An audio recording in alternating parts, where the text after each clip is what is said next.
Hello everybody, you caught me as I was trying to set up my source projector screen. So let me quickly do that and then we can really get started. So displays, where is my monitor arranged? Well, it should be up there.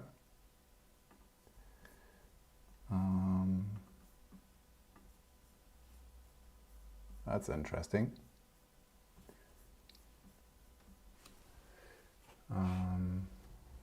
Well,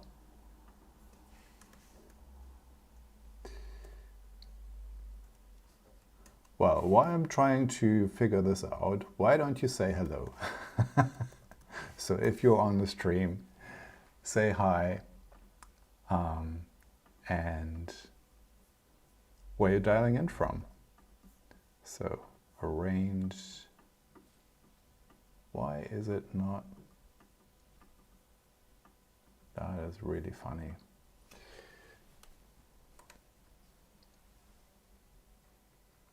Okay.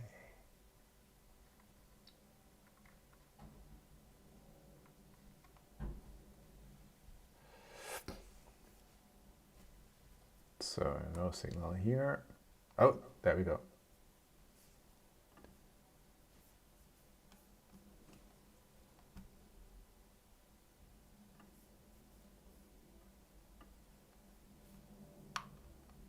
Oh.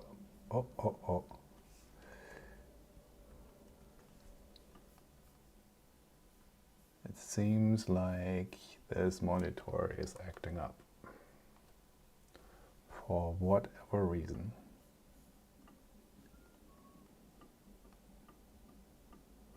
Well, we will have to do without it. I'm just going to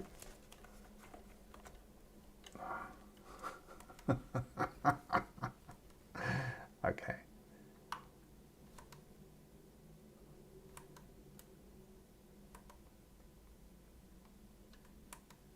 That is wild. I don't know what is going on here. Okay. I think the safest thing to do is pull the plug on this monitor so we don't run the risk of anything funny happening. Okay, so now we get no signal, which is good. I'm going to switch over to the other monitor. And then let's see. Yeah, so now it's behaving as expected. Okay. I wonder if there's going to be a stream where everything goes to plan. Maybe one day. So,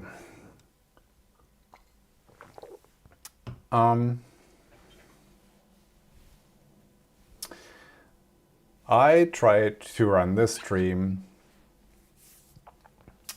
last week and it failed. I don't know why, but it did.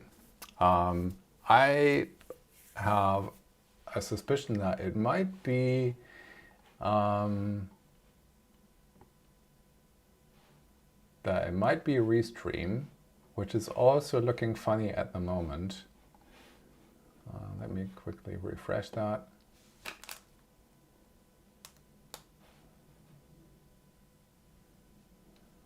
Yeah. Okay. So what I was trying last time was to wrap up the tagging implementation of my Second Brain app.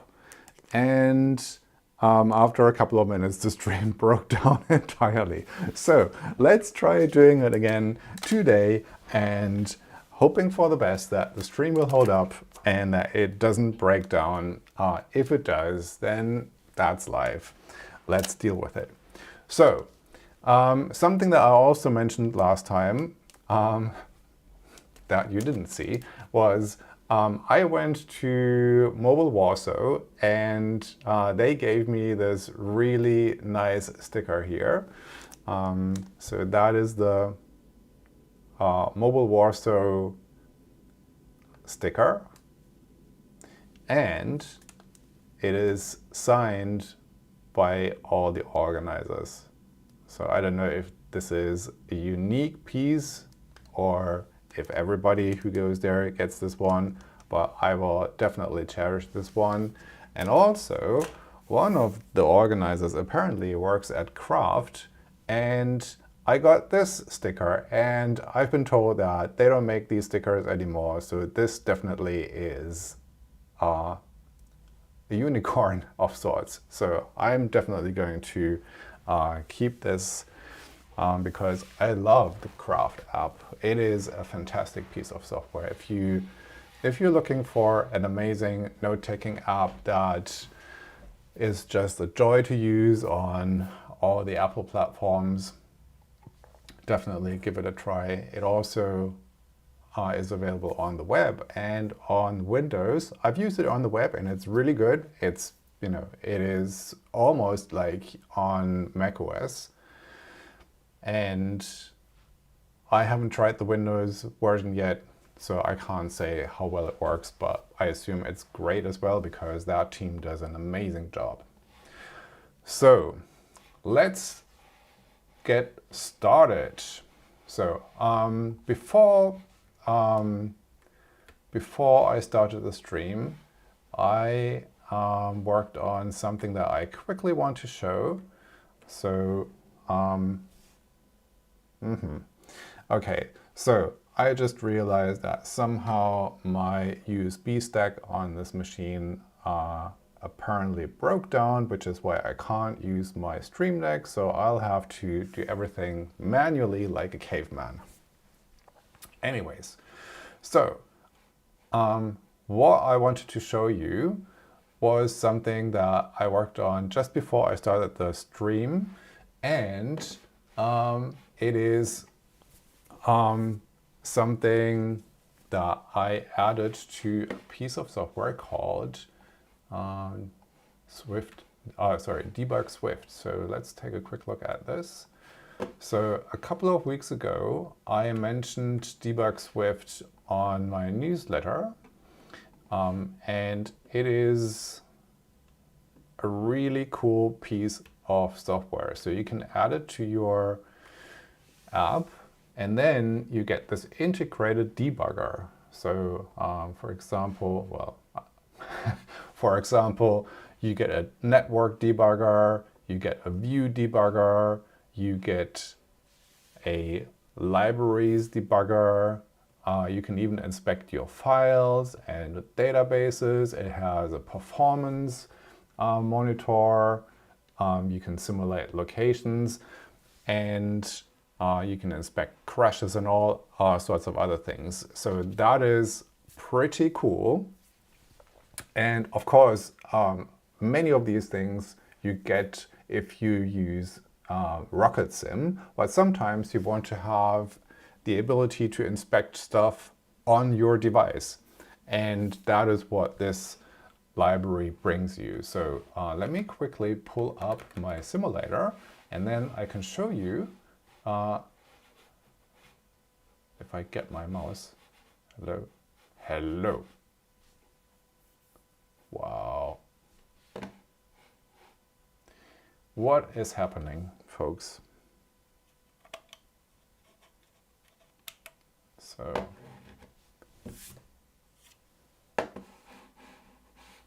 okay, where is it's jumping around. This is not good.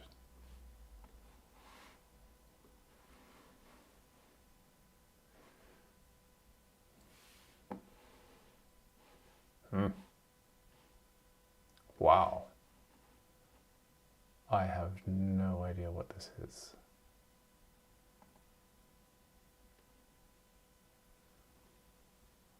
Okay. So it should be fine.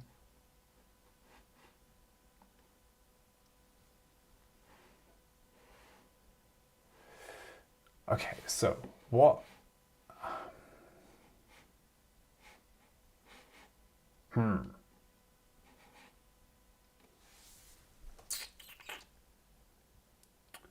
I wonder if this USB driver on my other MacBook is really causing all of this trouble here. So,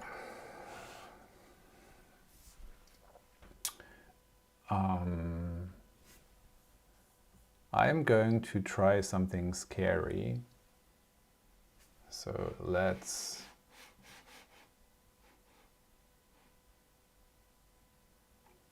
so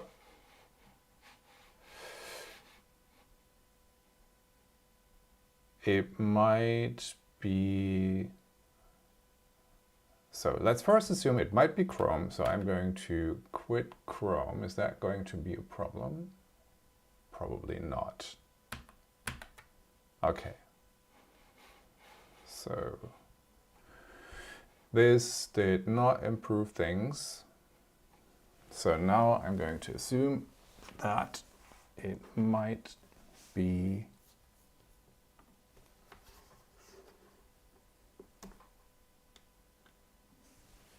okay.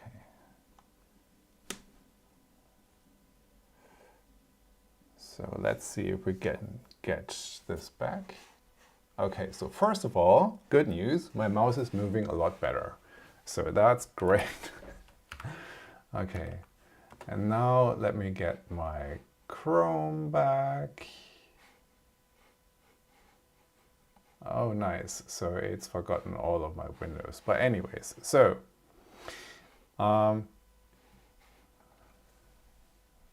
so let me first give you the demo, and then I'm going to get Chrome back. And I apologize for all of the hassle that we have.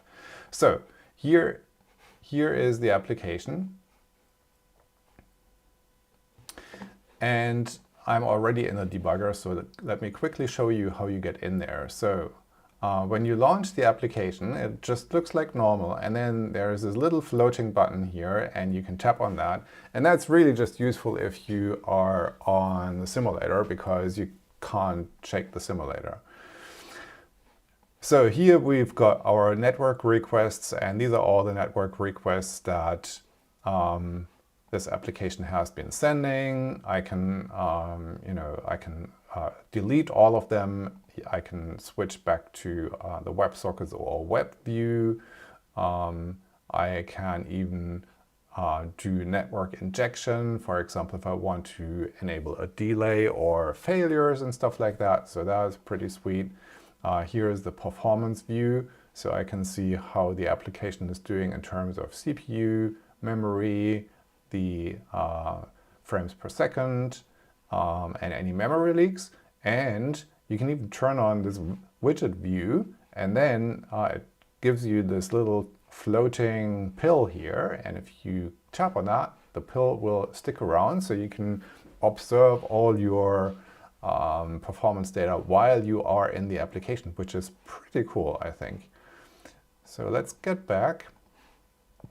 You can go in and do stuff like turning on colorized view borders, or toggle slow animations, or showing touches, which is nice. Or you can toggle the display mode. So let's turn on dark mode, or rather turn it off again. So we're back on light mode. So that's really sweet.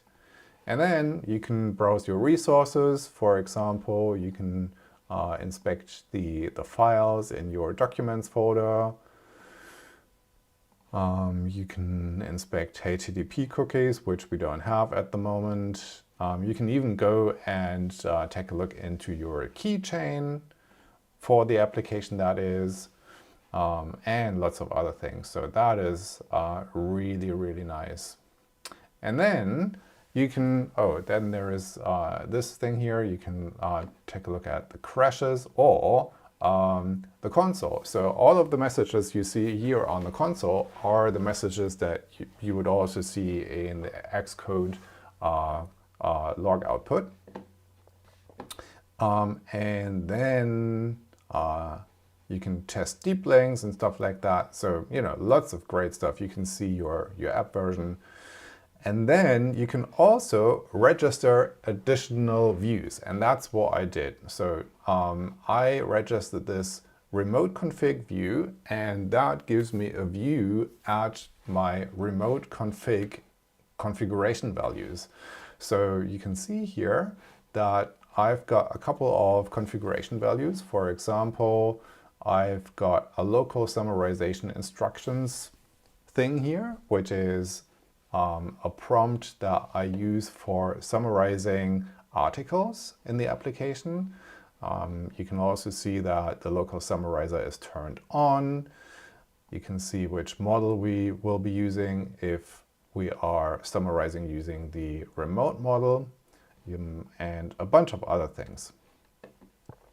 And the thing that I'm mostly interested in for today is the tagging remote model name. So, and with that, let me quickly get Chrome. And now let's go and check out the console. So here is the Firebase console, and I can go into remote config, and in remote config I can make this larger, and maybe we can also get the simulator to this, over here. And then you can see that I've got all of these values here.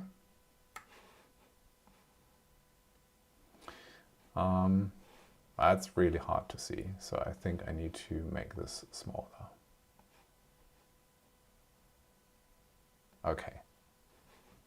Okay, so I think you can see everything now. Cool, so let's try this. So you can see that I've got the tagger priority order. That is what allows me to specify which AI models my application uses in order to create tags for any new articles that the user adds to a screen. And to give you an idea of how that works is, if you go in here and then we open this metadata dialog, we've got this area down here where I can tap on one of those buttons here in order to go in and then edit all my tags. So for example, if I say, well, this one here actually is should also include another tag, let's say Firebase, and I can just tap on that, and then the Firebase tag is up here, and I can save that. Nice. But let's assume that none of these tags are added to this artifact, and I want to get help, so I can press this button here, and then the application will use AI to determine the tags that are suitable for this. So, and that uses either local on-device inference using Apple's foundation models, or it uses a remote model. And currently, the order for how this is being performed is it's going to use the remote model first, and then it's going to use a local model if the remote model can't do it, or is not available, or it can't be reached.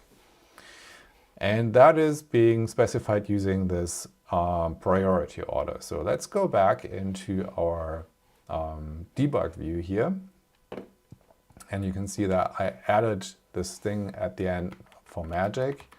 So if I remove that and then save and publish the changes, then hopefully this should at one point propagate to this front end. So, and that is what I got really stumped about last time. And that, I thought, oh, something is wrong, it's not working, I don't get the update. And now you might be wondering, oh, why does he expect to get the update for remote config in the first place? And the reason is that this is not normal remote config.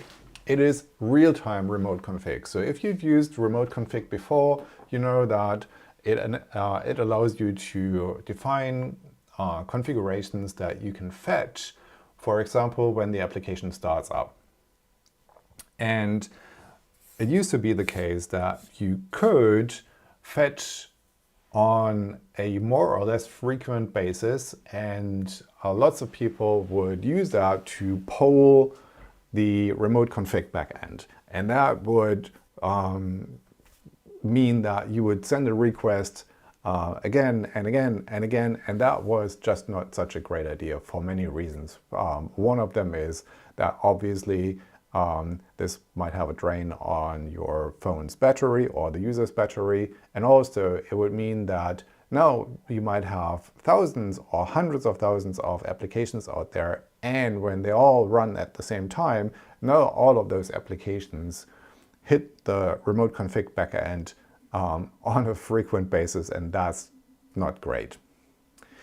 But during development, you do want to get frequent updates. So we said, well, if you're in debug mode, then it's okay, and you can set the update frequency to a very low value, and that's fine. But we realized people want to get frequent updates about remote config in their applications most of the time, or many times, and that is why we implemented real-time remote config. And you can see that this value that I changed a couple of moments ago now is reflected in this view here, even though I don't poll. So, and that is good news. So, the thing that I want to get at is we've just released Gemini 3.1 Flash Lite. Gemini 3.1 Flash Lite. And hello, Lars. Welcome to the stream. It's good to see you. So, Gemini 3.1 Flash Lite launched, well, almost a week ago now. And it is cost efficient without compromise. And it is really, really cheap. So here it says it's $0.25 per 1 million input tokens and $1.50 at 1 million output tokens.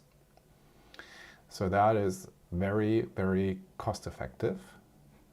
And yeah, you can see that it's even slightly cheaper than 2.5 Flash.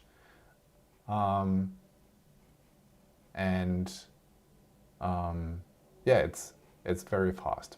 So what I want to show you is, let's take a look at the performance. So at the moment, this application here uses Gemini 2.5 Flash, and as you can see, we're configuring that using remote config. So every time I click on, let's remove all of these for now so we can see the performance. So every time I click on this button here, it takes a while for the model to compute the tags. So let's do it. 1, 2, 3. Okay, so that was pretty quick. And now let's try to do the same, but using 3.1 Flash Lite. So first of all, we need to know what is the correct name of the model. So Gemini 3.5 Flash Lite, Firebase AI Logic.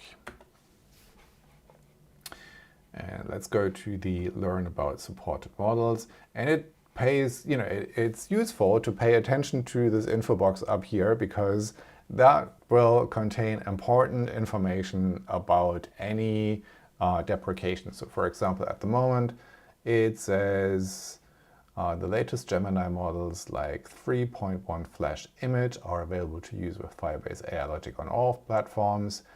2.0 Flash and Flash Lite models will be retired on June the 1st. So if you're using those models, you should update. Let's imagine that we would be using those models. We would be in a safe place because we can update these using remote config, and I don't have to recompile the application. And that's what I'm going to show you just now. So let's go and see what is the correct name for Gemini 3.1 Flash Lite. So that is the name. Let me copy that. And then go into my remote config console and edit it here. 3.1 Flash Lite preview, save, publish the changes, and then we can take a moment to wait until it shows up in this view, and then we are sure that it has arrived.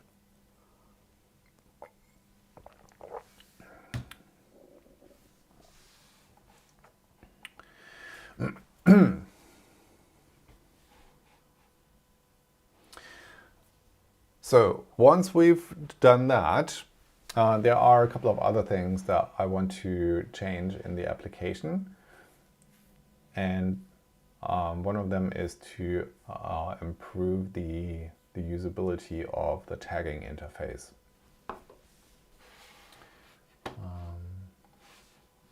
So while we're waiting on that, let me quickly double check. Okay. Yeah, this is, even though it says real time, sometimes it's not real time as in the real timiness that you know from Firestore, right? Where you make a change and then boom, it's automatically there. For remote configuration, typically, you want to roll out this configuration to your users, and it's okay if it rolls out within the next couple of moments, right? So it's typically not something where life and death depend on the update rolling out in an instant. So I think it's fine if, and here you go, now we can see that the update came in. I think it's fine if the update takes a couple of moments to propagate. So this application now uses Gemini 3.1 Flash Lite preview for this feature here, and let's see if this actually is faster. So 1, 2, 3. Well, not much faster, but I think it's okay. Let's try it one more time.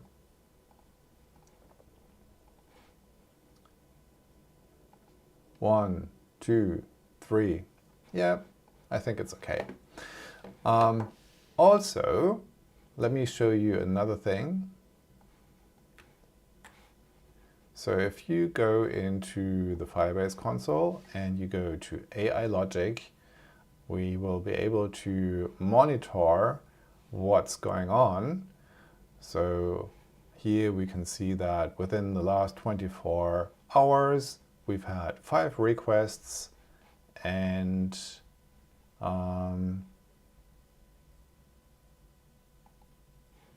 interesting. So here it says this model has not been found, but oh. Okay, and that is why it took longer. Okay, okay. So I think what happens was,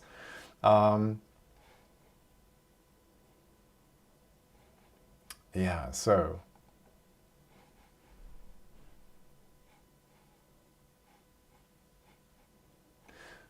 it tried to use this model, and that model is not available in the way that we call it, because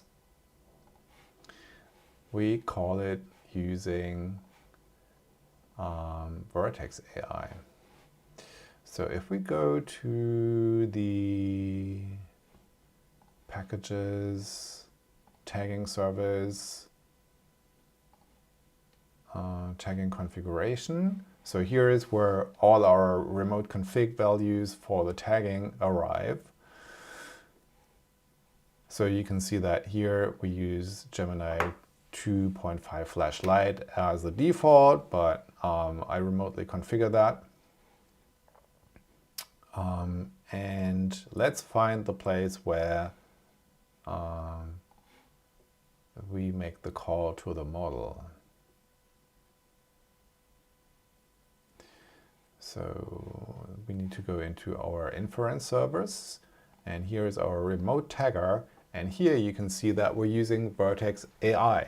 And Vertex AI does not support this model yet. I don't know why, but that's something that happened to me last time as well. So if I use .Google AI, we'll be using the Google Developer API. So let's run this again and then give it another go. So application is building and should be running in a moment. Here's our simulator.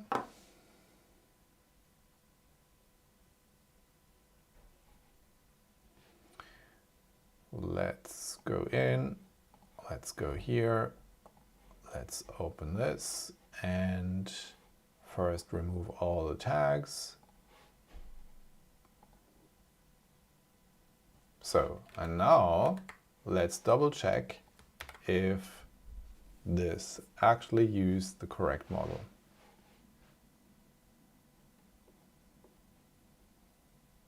Yeah, so this is now successful. And you can see that it took 700, well, about 800 milliseconds. So let me go back to remote config. And now we're going to use the built-in configuration. So I'm going to edit this and I'll say use the in-app default. And that's going to be Gemini 2.5 Lite. So it's also a Lite model. Let's see if that's faster or slower. So go back here.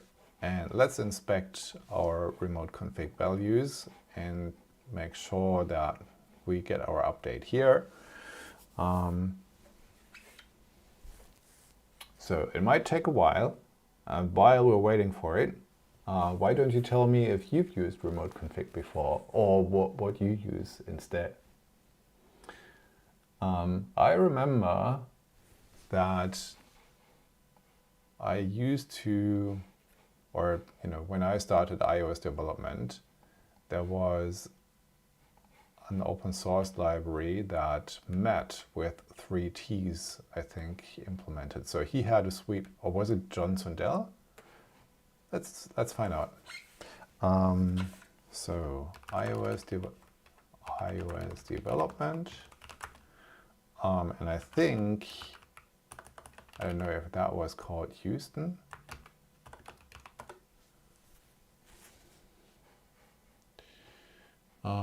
No, I'm not looking for professional developers in Houston. I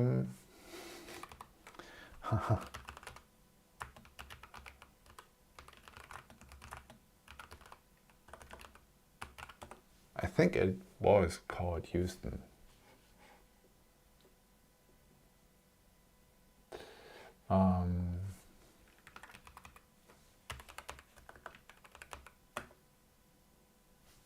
Wrong control, there you go.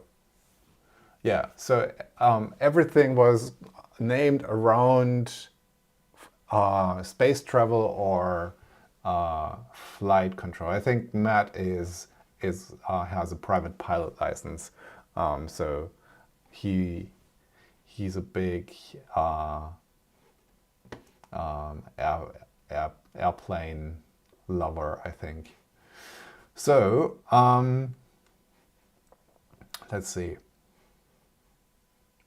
So first of all, this is no longer maintained, and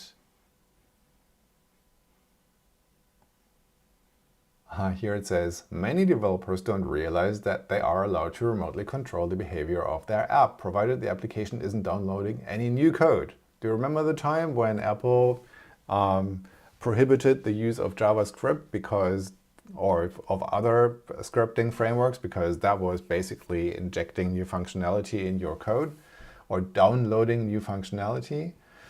So this here is a remote configuration framework, and I think it worked by, so here he has a backend server, written in Python, Ruby, and Node that serves up all those remote configuration values.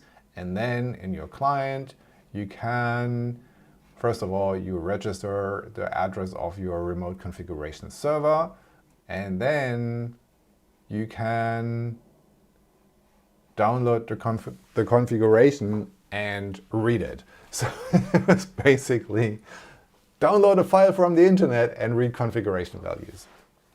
So it's very bare bones, because there is literally no way to run any sorts of controlled rollouts or scale your configuration values to a number of people. But you can see how that might become the basis for a tool like that. But that was what you used today back in the day. And look at that. So 14 years ago, my God, time flies. So we've got our we've got the built-in value, and you can see, well, you can't see, sorry about that. So you can see that here it says the source is default. So that means the source for this configuration value is inside the application, whereas the source for this configuration value here is remote. That means it has been read from remote config backend. So let's make this, let's minimize this, and then now we're using 2.5 Flash. Flash or Flashlight? Flashlight. So it should be fast as well. Yeah, it was pretty fast. Let's try again. 1, 2. Wow, that was really fast. So I always feel that was faster than 3.1. 1, 2. Wow, I can't even count to 2. That's really fast. Let me switch back to this one here. So if you want to go back, you'll have to, unfortunately it nukes the value. So you'll have to insert it again and save, publish changes, publish, and let's wait. And while we're waiting for that, I'm going to show you. You can see that we've got this timeline of all the changes that got made, and you can see that, oh, look at that. So it was faster this time around. So here we can see all the changes that I made, and this change here I just made, and you can, let me make this larger so it's better to see. So you can see what has changed, and then you can even, you can roll back, for example, or you can compare it to a different version. So let's go to the, very, very first version of my configuration, and you can see, oh, all of those values have been added.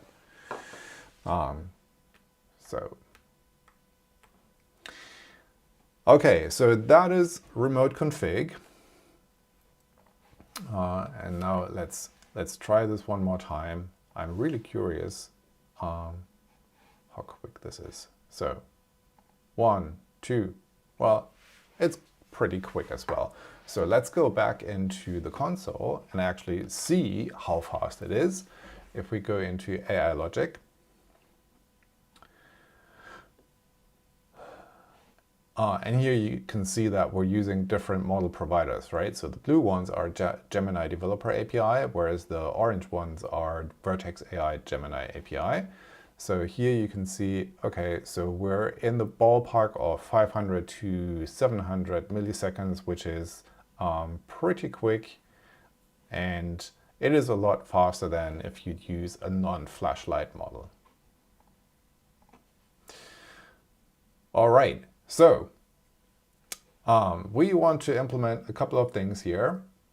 And one of the things that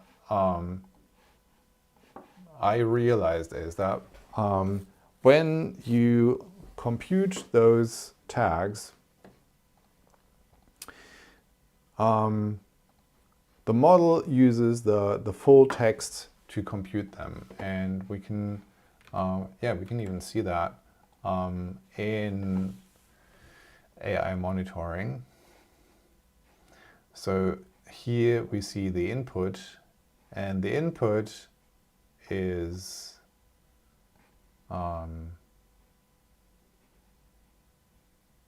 the description of the article, and then the prompt generate a list of 3 to 5 keywords for the following text, and then we get the output.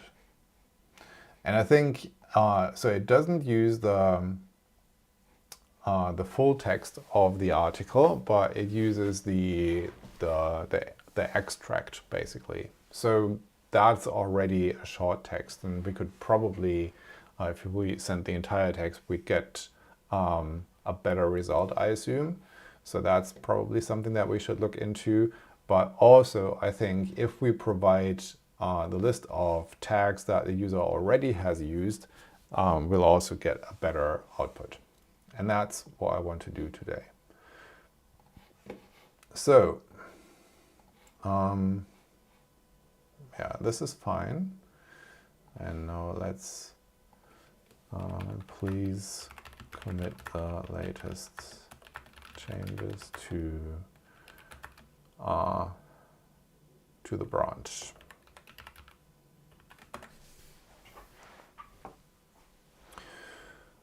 So this is an experiment. So I will want to merge this into main, and the way I'm going to do that is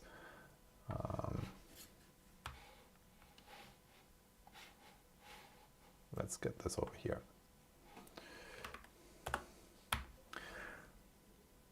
Please push these changes to the remote so that it generates a PR, and then let's work on merging this PR.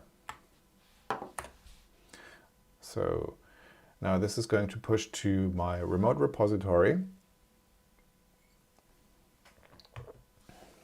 hopefully with a good description, and then we can take a look at what the reviewer has to say about it. Oh, here we go.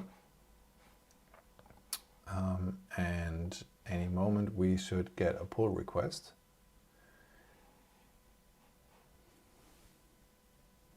And that will kick off Gemini Code Assist.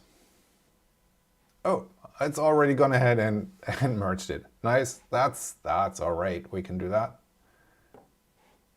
Okay, so looking at my work tree configuration, we can see that I am in a work tree called Experiment Debug Swift.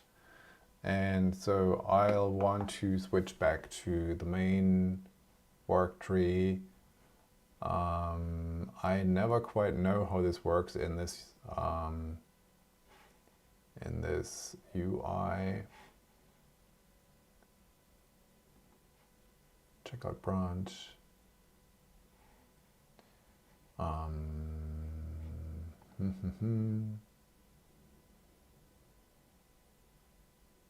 Reveal assistant checkout branch. No. Open current window. Why is there no, please go back to the main thing.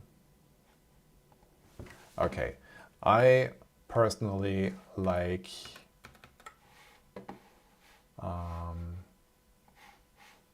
tower a lot more. So here we are,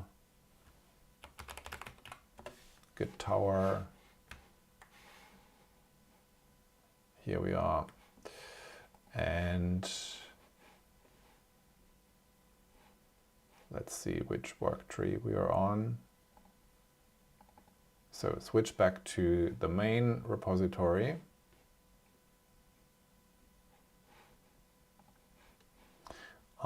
Get all our updates from main. And then I'll want to create a new branch, and that is live stream S4. Are we on E6? I think we are, right? Yes, E6.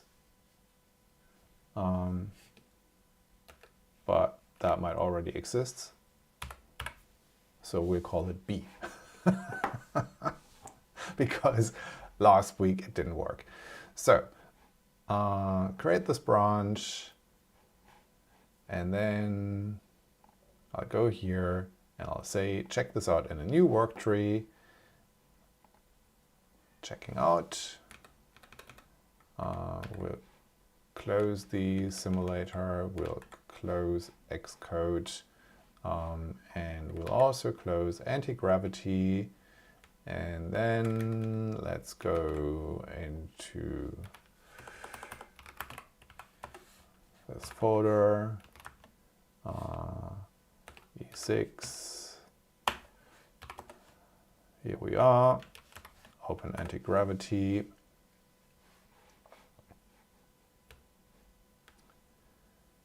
Right.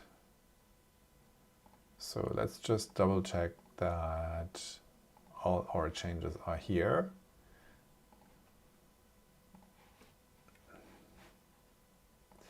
So there should be something. Yeah, so this is the debug Swift stuff. So it should be here. And real quick, I'm going to make sure that FlowDeck knows the project. We need a destination, and we're going to use the iPhone 17 Pro 26.4, and then I'm going to run this in the background, and then we can go ahead and start specifying our change. Okay, so I want to improve the tagging system for this application. At the moment, we're just using the excerpt and then a system prompt to compute the tags for artifacts. I believe that is not efficient. I wonder if it might be a good idea to also send all of the existing tags and tell the model that we want to prefer the existing tags over creating new ones. Alternatively, or maybe in addition, it might be a good idea to send the full text of an article to the model for generating tags. Please assess both of these options and tell me which one will yield higher quality tags. All right, so in the background, the application is starting, and now we'll see what Gemini thinks about my request.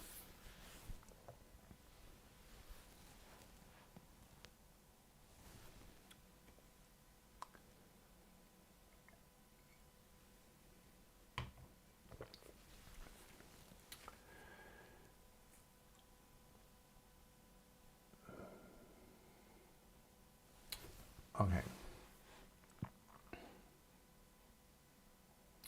So first thing, it needs to analyze my code base, and that's what is happening here.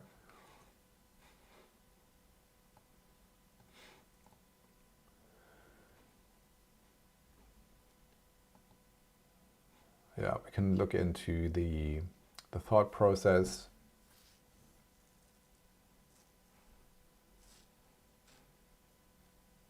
So currently it seems to be working on the back end, so maybe we'll need to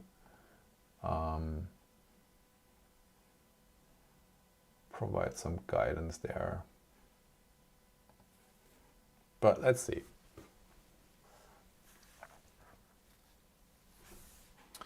While it's doing that, I'll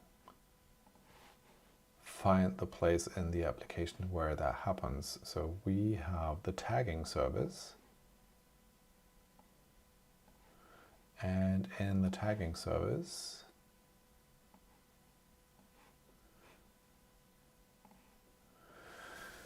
there is the remote tagger.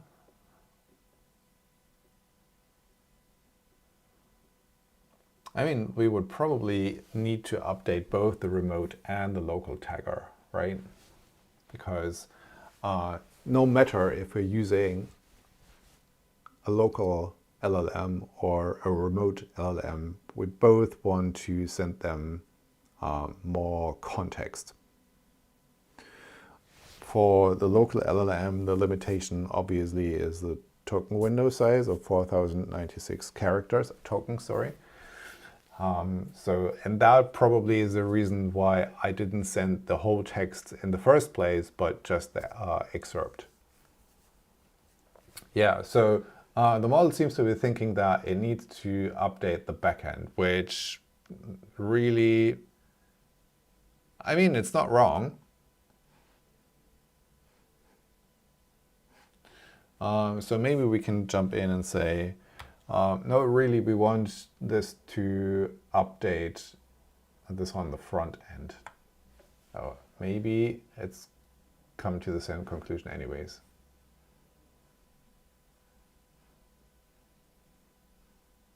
Yeah.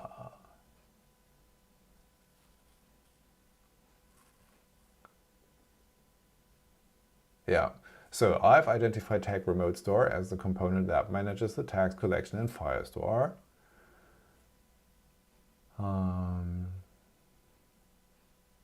Okay, so let's have a look at the implementation plan. The current tagging system uses only the title excerpt and notes of an artifact to generate tags. This plan aims to improve the efficiency by including the user's existing tags into the prompt to encourage the model to reuse them, using the full text if available for more accurate tag generation. So this change involves modifying the system prompt for tagging. While this should improve consistency, it might lead to the model being overly conservative if the existing tag list is very long. Yeah, that can also be the case. So the plan is to update generate tags and introduce a new parameter, existing tags, and it will update the local tagger and the remote tagger to incorporate existing tags into the prompt. So it also needs to get any existing tags from our tag remote store. Yeah. Okay, so this looks good to me.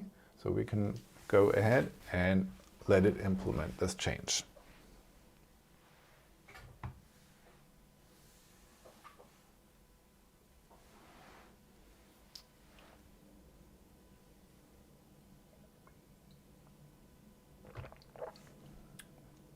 Also, I'm sorry for not muting myself when I drink because my Stream Deck doesn't work.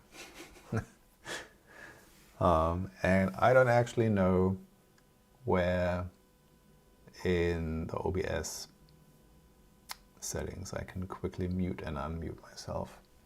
So you'll have to do with listening to me drink.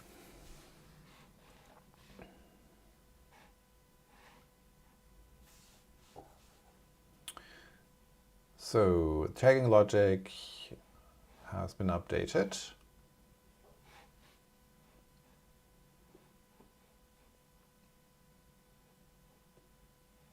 It's still working. Good, good.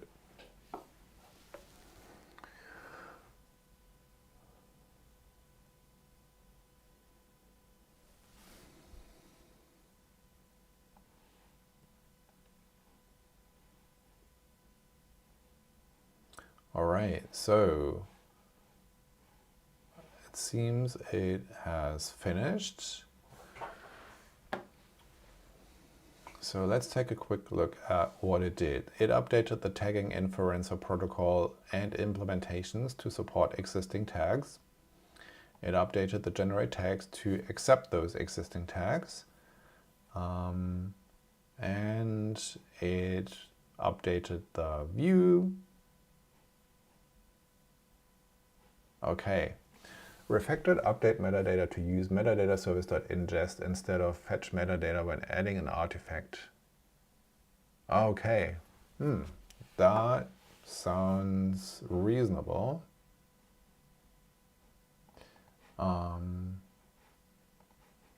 Unfortunately, none of these are clickable. That's unfortunate. So we'll have to navigate there ourselves. So let's take a look. Okay, so here is a big change.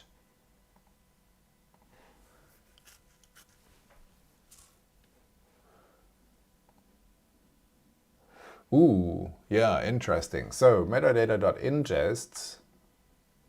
Can we go there? Ah, come on. We'll go with that manually. So the ingests call downloads so it first fetches the HTML, extracts the metadata, and then simplifies it.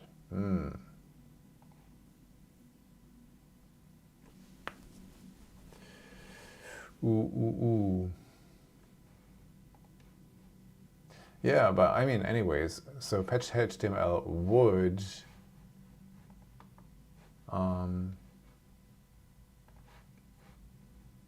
download anyways.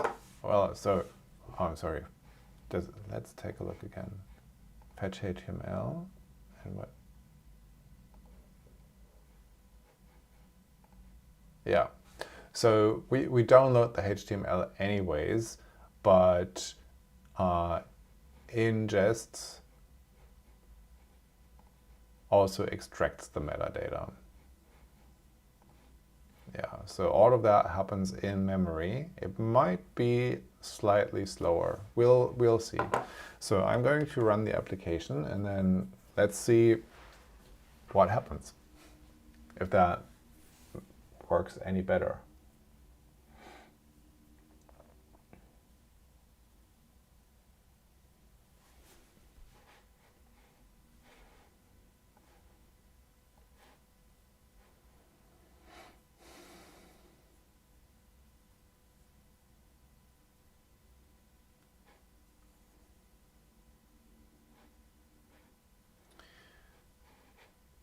All right, let's go in.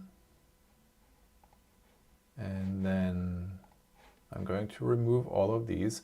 Okay, so just so we know what we're talking about here, this article is one that I wrote a couple of weeks ago about agentic coding with Xcode and Gemini CLI.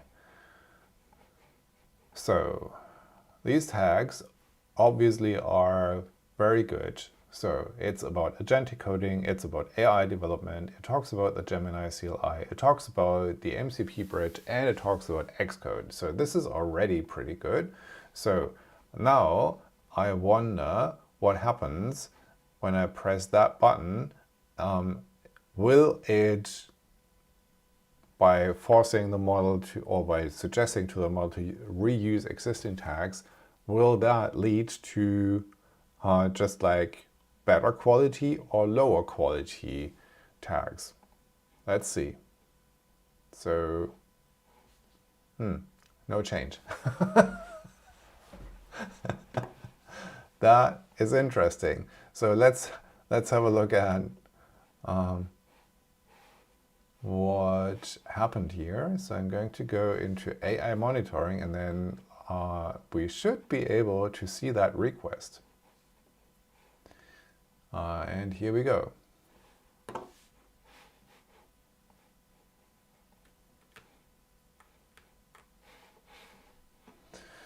So here's our content, and you can see that it took longer. It's 1.7 seconds because we sent a lot more text. So we have, oh yeah, so we've got existing tags, and that is quite a collection here. So these are all the existing tags.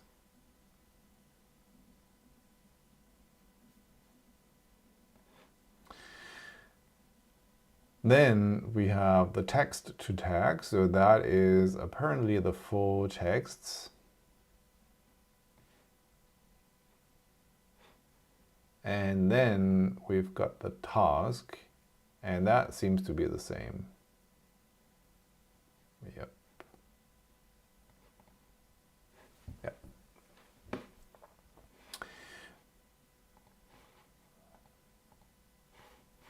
So let's take a look at, oh yeah, let's take an article that is something entirely different. How about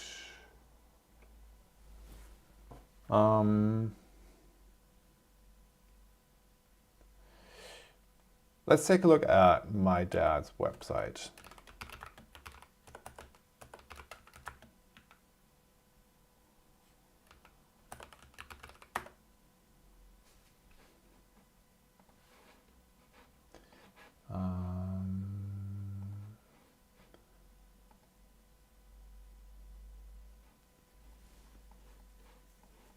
Okay, so he's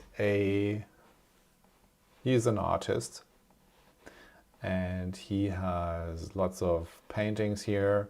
So let's take a look at a page where, let's see, do we have a page with more texts?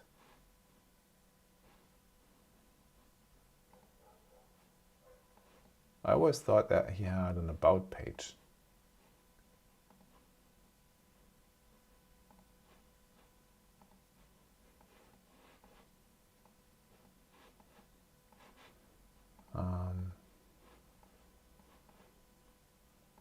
Well, I mean, let's just take this page here. So share, go into Sofia, and now, oh, why is this not working?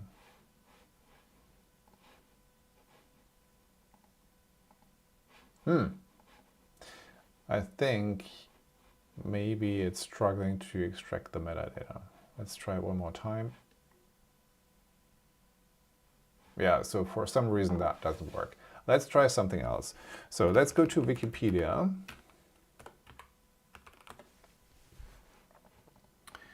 English, and then, oh, I'm going to Chicago. So let's find out what's important about Chicago. Chicago. Okay, let's take that. Share. Why don't we get metadata?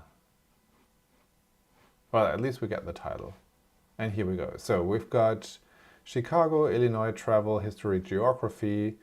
So these are entirely different than anything that we've had before, because I didn't have any travel related things in the knowledge base.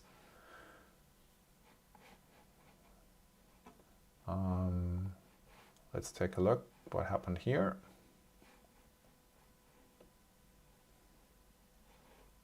Yeah, so this is the Wikipedia article, And here we see that it should prefer the tags that we're giving it. Okay, so what I'm going to do is I'm going to save this now. So now when let's go to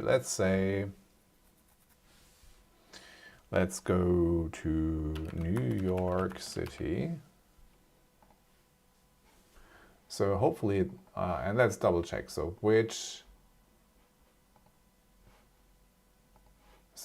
Chicago, Illinois, travel history, geography, right? So if we go and add New York City, it might give us similar tags. So computing, New York City, history, geography, right? So it does prefer the tags that we already have.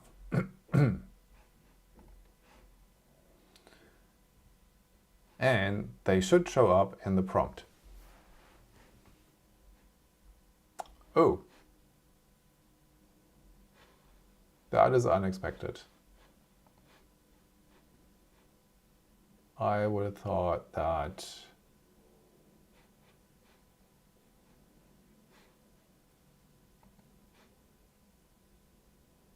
we should have more context.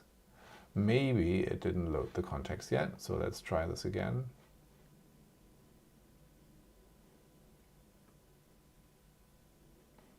News.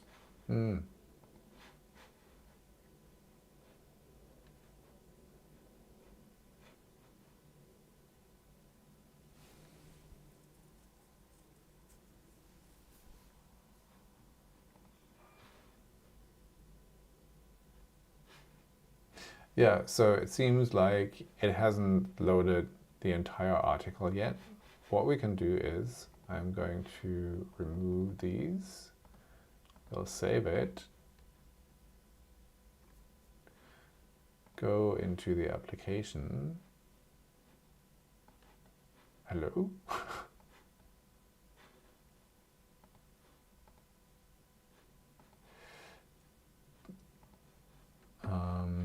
Okay. Let's try this one more time. Share.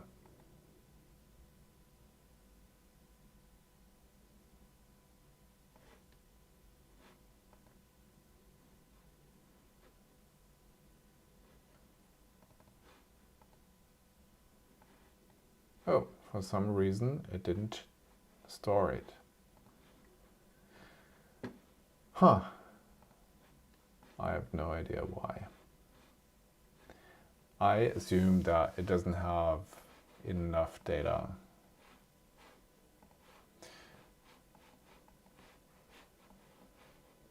Let's try a different approach. Let's copy the URL.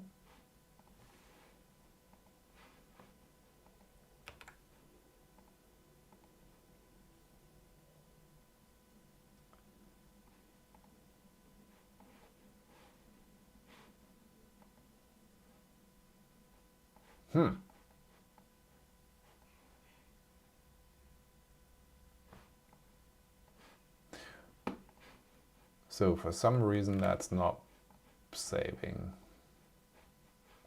Interesting. Well, anyways, so I think the main thing that we were after was using more context.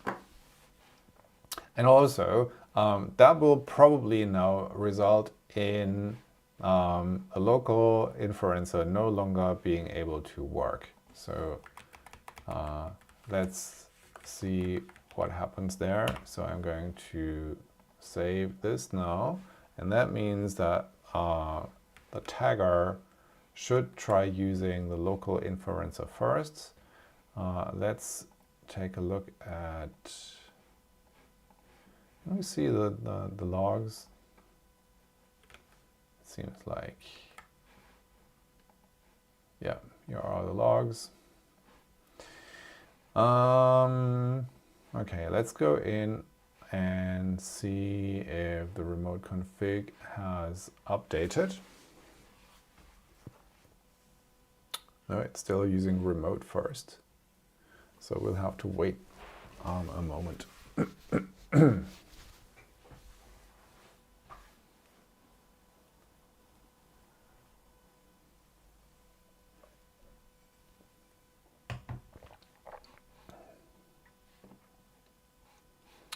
I did save, didn't I? Yep.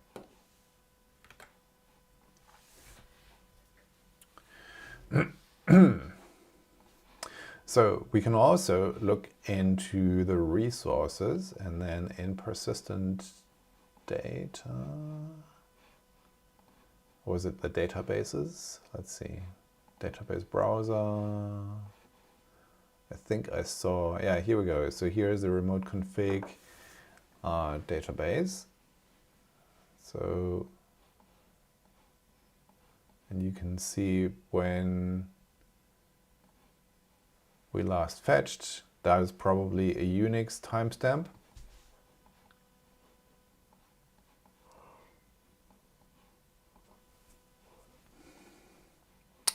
And these look like, yeah, these look like the configuration. Well, yeah, here we go. So these are our configuration values.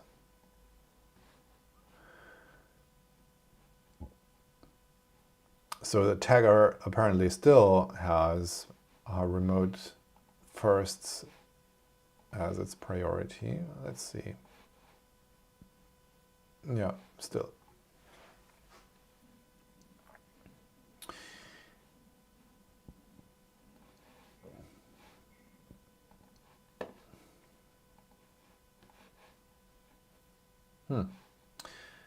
I mean, I can restart the app and force reloading the values.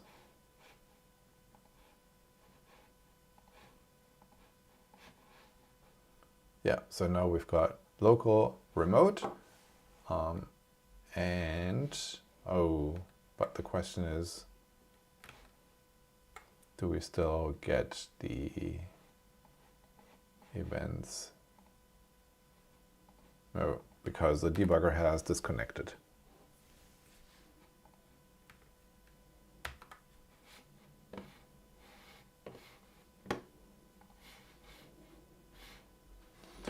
Okay, so let's connect the debugger again.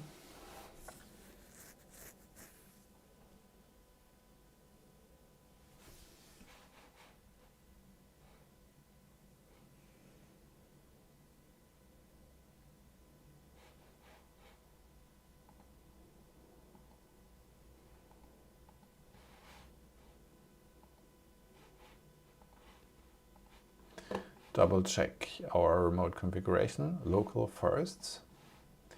Now I'm going to try to get tags for this.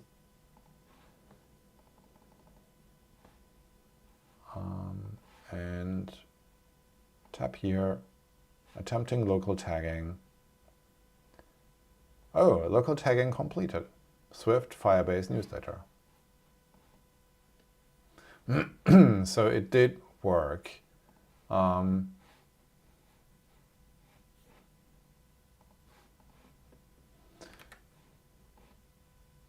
Yeah, that's probably because this article is not super long. That is probably different for this one though. So let's try this one here. So I'm going to remove all of these, then tap the button, attempting local tagging. And now let's see, it will probably fail because the context window might be overwhelmed.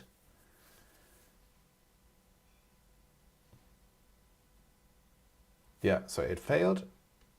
And now it's going back to remote and using the remote inferencer. Look at that. So we provided 56,000 tokens, but the maximum is 4,096. Apple has released an API a couple of weeks ago that you can use to count the number of tokens before you actually run the inference, and that will make it easier to say, well, sorry, we can't do that. So that is definitely something that we should also implement.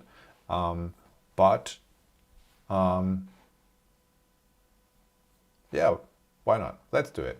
Let's do it. So Apple Foundation models count tokens.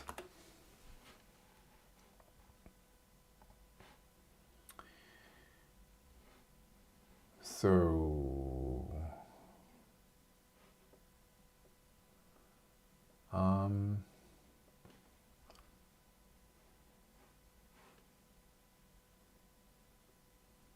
I actually,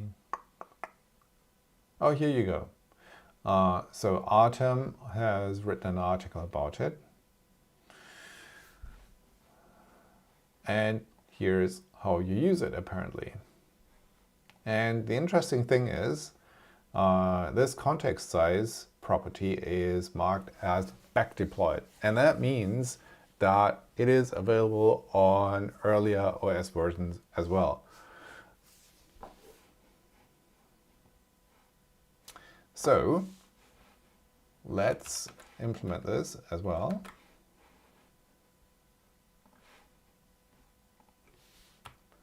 I've noticed that when trying to use local inference, we might exceed the token window size.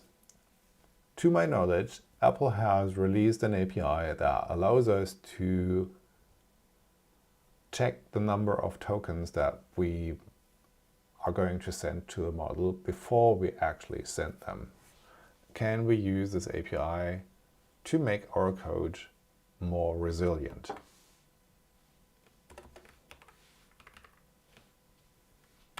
Here is an article that you might find interesting.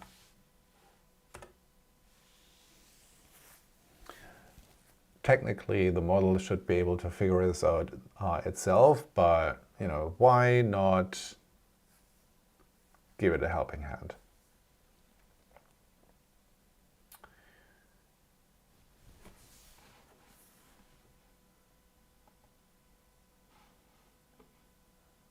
Yeah, that's really interesting. So did you see that? Let me show this again. Oh man, it did go so fast. So expand all, here we go. So here it says, reading the provided article to understand token tracking in foundation models. And then here it says, analyze content 3 chunks. And then when I clicked on that, we see this part here, and then analyze content 3 chunks. And that is the rest of the article, right? So it's using chunking to do its work. That's pretty smart. Okay, here is our implementation plan. To prevent crashes or failures due to exceeding the context window on the on-device model, we will use context size to determine the available budget, and then interesting. So it also wants to use token usage for to calculate. Oh, yeah, of course. First of all, we need to find out how large the context window is, and we do that using context size. And then we will count the tokens that will probably be consumed for the prompt that we're sending. And if the total budget exceeds the limit, it will return nil immediately. And that is going to be much faster. And let's actually proceed while I explain this. And that's going to be much faster than sending the prompt to the local model and having the poor thing try to summarize or tag that, it having to read the whole thing and then realizing, oh my God, this is, too many tokens, and then returning to the user with an exception. Instead of doing that and wasting lots of time, we'll just count the tokens beforehand, and then when we realize, oh, it's too many tokens, it's larger than the context window that we can use, then we can just go and say, well, we're going to go to the remote. Also, I'm really curious, come WWDC, if Apple will launch models that will have a larger context window size. What do you think? Yay or nay? I think they will. So either they're going to give us models that run on devices that have a larger context window size, or, and I think that's probably going to be very likely, they're going to have a way to connect to remote models as well. And I don't have any insight into that. So just to be sure, I don't know if they are talking to anybody about tapping into remote models to expose them using the foundation model SDK like that. But it's very likely, I think, because why would they give you an API to find out how large the context window is, right? If the context window is always 4096 tokens, then that's a constant. You don't have to call an API to find that. So it's implemented that. So now when we run this, it should fall back to the remote model much faster.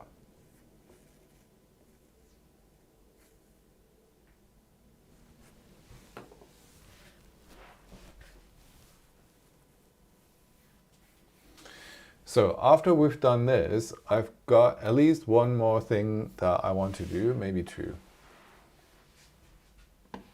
Oh, okay. That was a previous thing, right? Yeah. So let's go in and try summarizing or tagging this Chicago article here. So what should happen is I tap the button, it says try and local inference, and then it says I can't do it, and switches back to the remote model pretty much immediately. Yep, there you go. Local tagging, 56,000 of 4,096, token count exceeded, and then attempting remote tagging. So that was pretty much instant and saves us a lot of time. Let's see that one more time. So tap the button. It's now already doing the remote inference, and boom. So that's really good. Nice. And with that, let's look at another thing. So I don't know about you, but I find it a little bit strange that the only way to go into the tagging UI, so I'm trying to click into the blank space here, right? So nothing happens. So click, nothing happens. But if I tap on one of the tags, I open the tag UI. That is not what I would expect. Also, this button here, obviously that computes the new tags, that's fine. But what I would expect is that instead of this being the magic wand button, this should be an edit button. And if I click the edit button, we should go into this UI here. And then inside that UI, there should be a magic wand button, right? So let's implement that as well. But first of all, can you please commit the changes to the repository? To the local branch.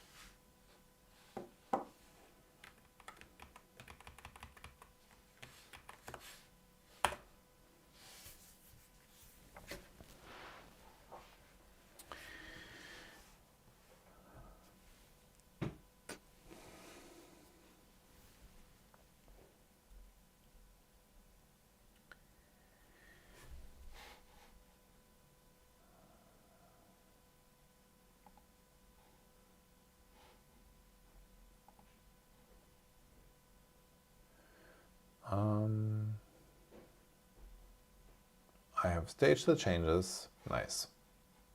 But what about these here?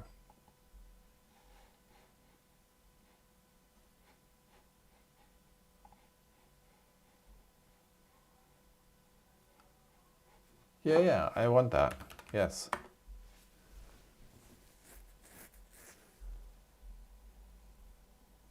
Okay, cool.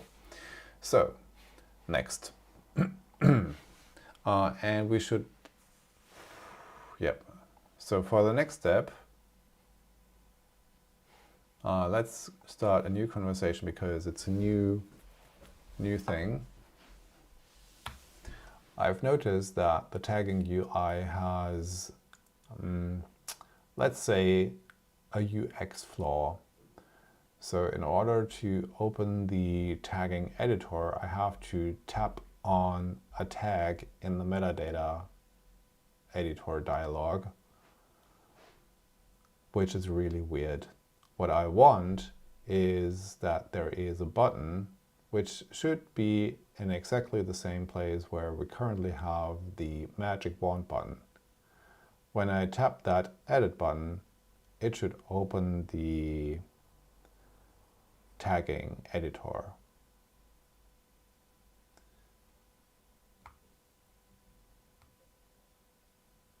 We should also not open the tagging editor when the user taps on any of the tags. Also, please add a magic wand affordance to the tagging editor.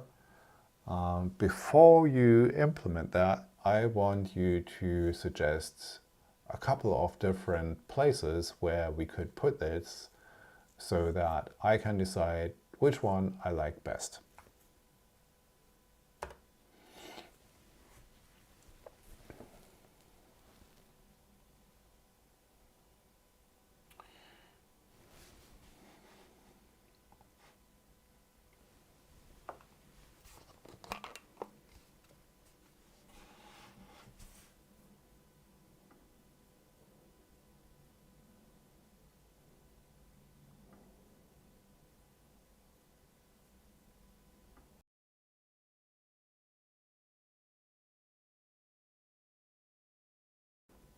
All right, I found the mute button apparently.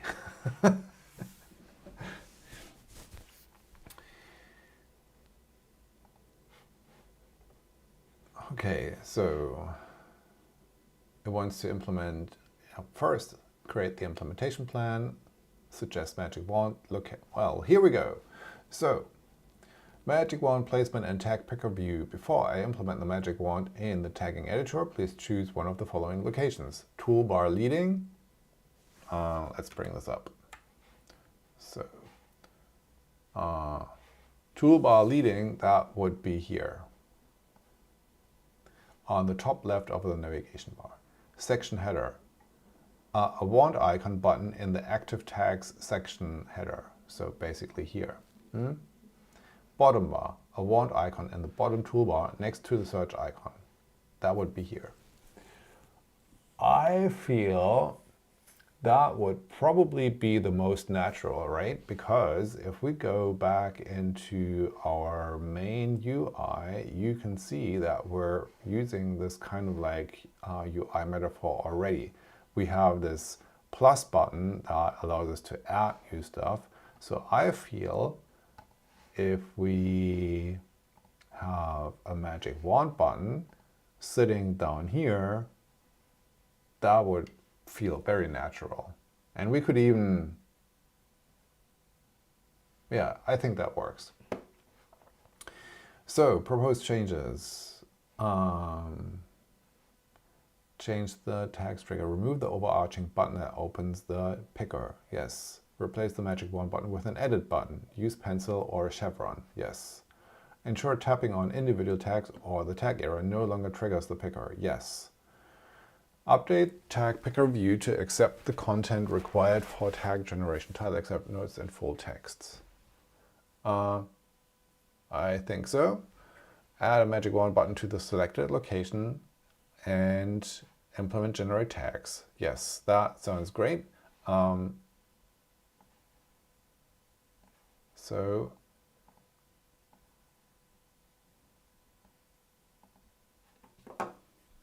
that is my preferred location.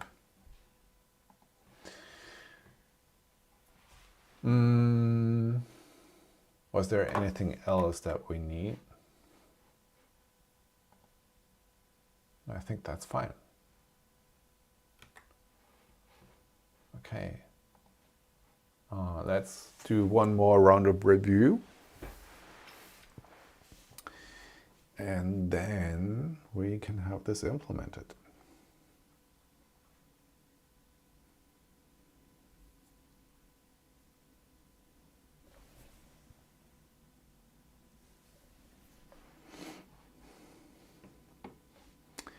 So, well, oh, it's still working. Oh, it went ahead. Okay. I thought it was going to come back and say, okay, here's my updated implementation plan, but maybe, for simple changes like that, it will just say, well, I'm going to go ahead and implement this right away, sir.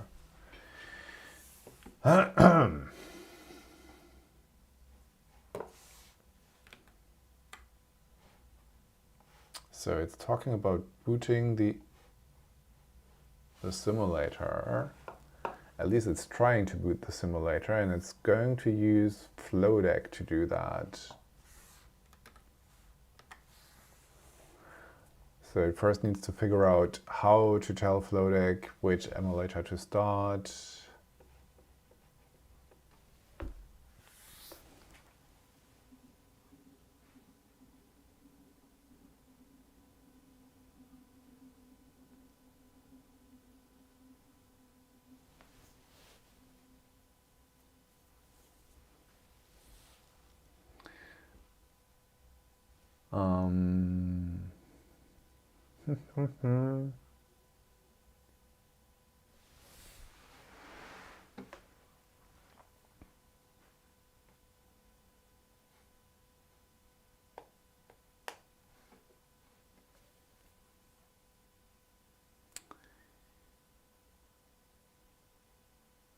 Okay, still working.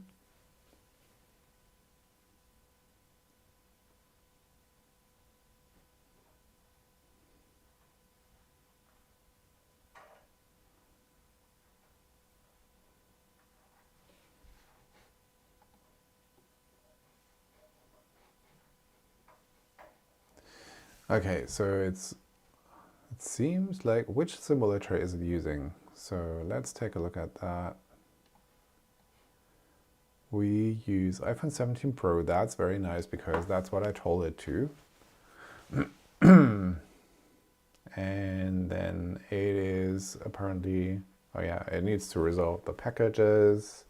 Now it's compiling. And then any moment we should see it start on the simulator. Okay.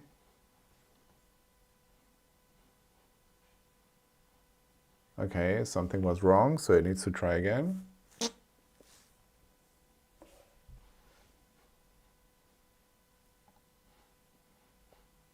Oh, it forgot to add an import apparently.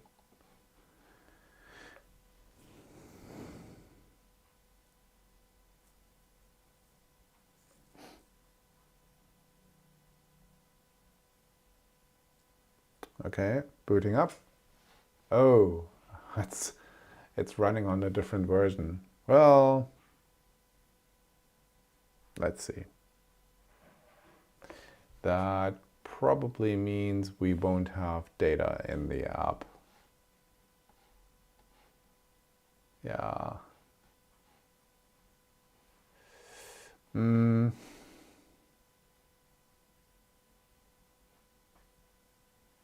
Yeah, so now it's trying to remotely control the simulator to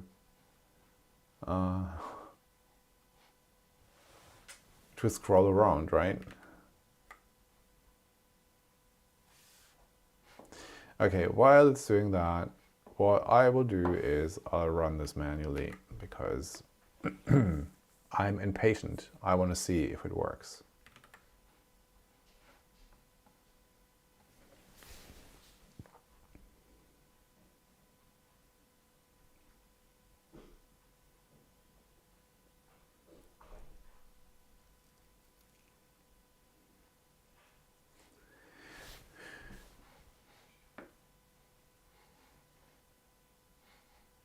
Yeah. Okay, here we go.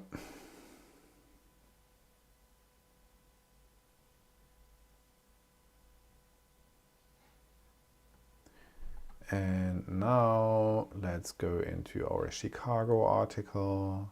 Go here, scroll down. Nice, we've got an edit button. Let's click somewhere. Okay, so I can click here, nothing happens. That is intended. I click on the edit button, it goes up. Oh, nice. So the button placement looks great. And oh, look at that, it's fantastic. So I literally thought it was going to mess this up because getting this layout correct, that is something that the model often fails at. But when you click here, you can see how the liquid glass elements melt into each other, and that is exactly what should happen, right? You can see this section here, like melting into the button. That's great. Okay, so let me remove all of these. Click the magic wand button. It's computing. And we get Chicago Geography History. That is fantastic. And did you see that it also has this really nice loading indicator going on here? That is fantastic. So great stuff. Let's accept that. And then, is it still working in the background?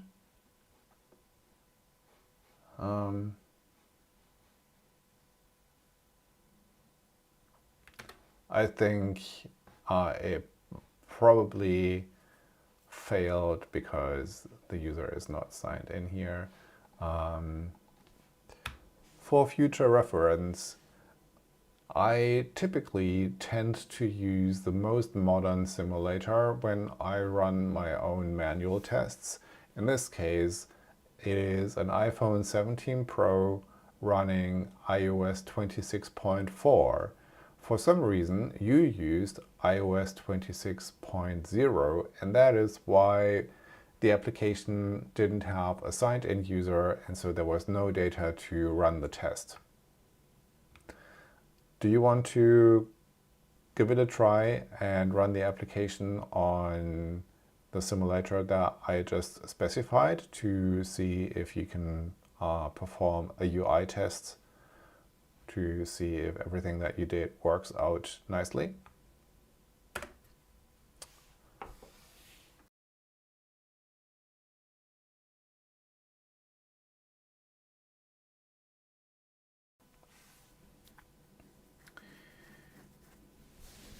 Yeah, so let's see what happens.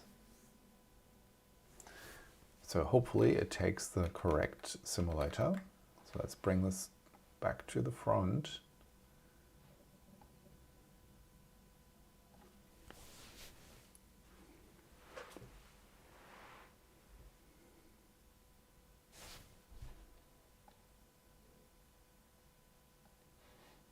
Oh, what happened?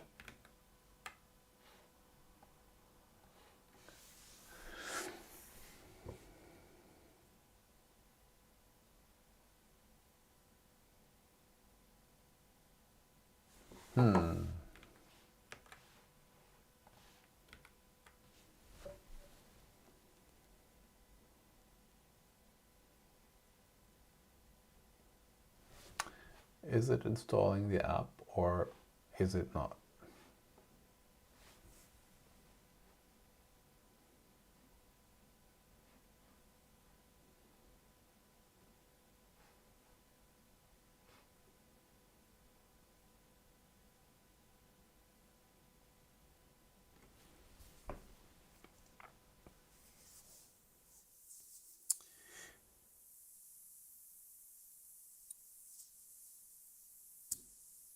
So I would assume that we'd be able to see the app being installed, but that's not the case. So maybe it did not pick the right simulator after all. Let's give it. Okay, so there was an error.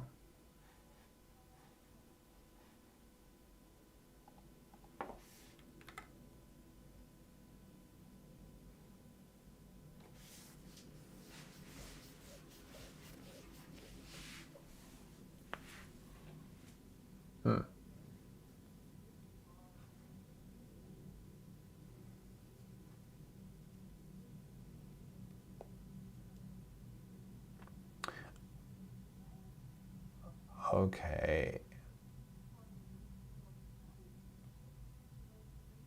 Investigating unusual delays.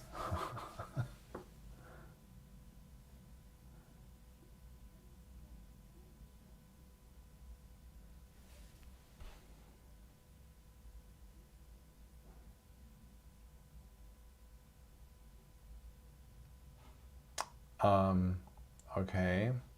So now it's trying to dig deeper into what the problem might have been. Looking at the build log.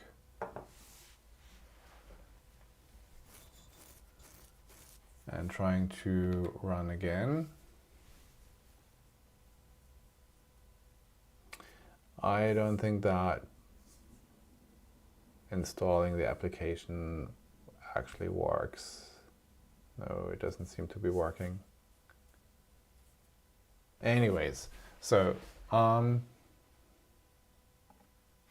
let's break here. And then please commit the latest changes to the branch. So there is one final thing that I want to do before we don't save. Before we wrap up, and that is implementing renaming tags.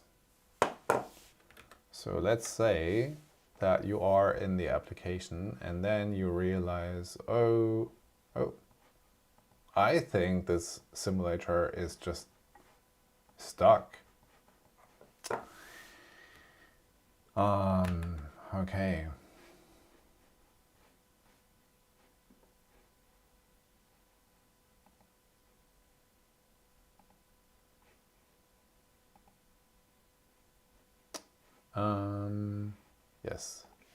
Yes, I'm happy.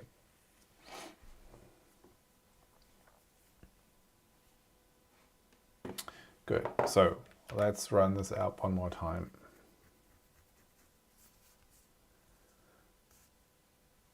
And then I'm going to show you what I want to change.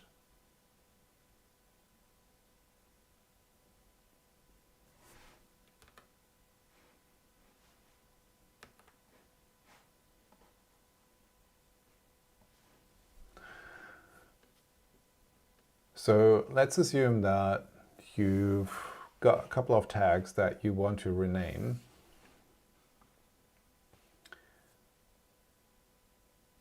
Like, for example, I mean, this one here is, we don't need R, and we don't need how, and we don't need my, but, and you, we don't need it as well. So let's assume that I manually type a tag by going in here, and then I'll say, you know, I want to write USA, but I write UAS, and that's wrong. So, but I only realize later that I mistyped this. I'm like, oh, what is that? UAS, that's wrong. So now what I want us to be able to implement, where is it? I want to be able to go in and swipe and say rename. So let's do that. I want to enable users to rename tags. Oh, what's that? Hello. Hello. Okay, this doesn't work any longer. I want to enable users to rename tags. They should be able to swipe, I don't know, right or left? Right on a tag in the main list view and select rename. A dialog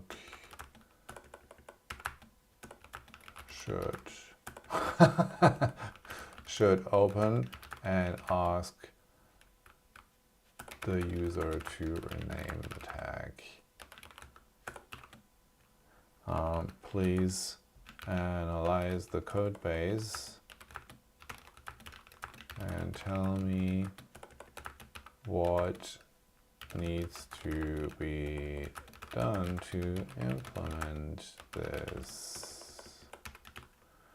So I think 2 episodes ago we implemented deleting tags, and if you remember, the important thing is that because our data structure is a NoSQL data structure, the data is actually scattered across the database. So if we go into our Firestore database, you will see that we've got a bunch of documents here. And the interesting thing about those documents is that they don't have the typical document ID. Instead, they have an ID that is formed of the user's name and then the tag. And if we go into an artifact, let's see. So most of these already have, well, this one doesn't. This also doesn't. Let's see. Can I find a document that has tags? That is wild. None of these have tags.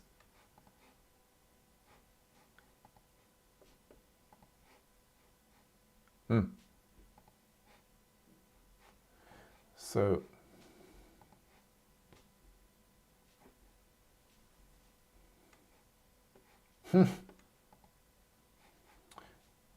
they should have tags.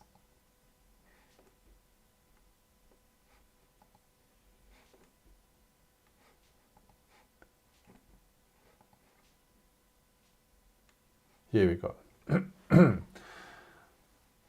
So this document here has a bunch of tags, and if we want to rename a tag, what we'll need to do is we'll need to find all documents that have this tag, and then we'll have to rename it here, and we'll also have to rename it here. And we need to do that in a batch. So that is probably what the model is going to tell us here. So we need to add a rename method to tag remote store, and then update the screen to hook up the UI for that. So let's take a look at the implementation plan. So it will use a Firestore write batch to update the tags document name field in the tags collection, and update all artifacts in the artifacts collection that contain the old name, replacing it with the new name.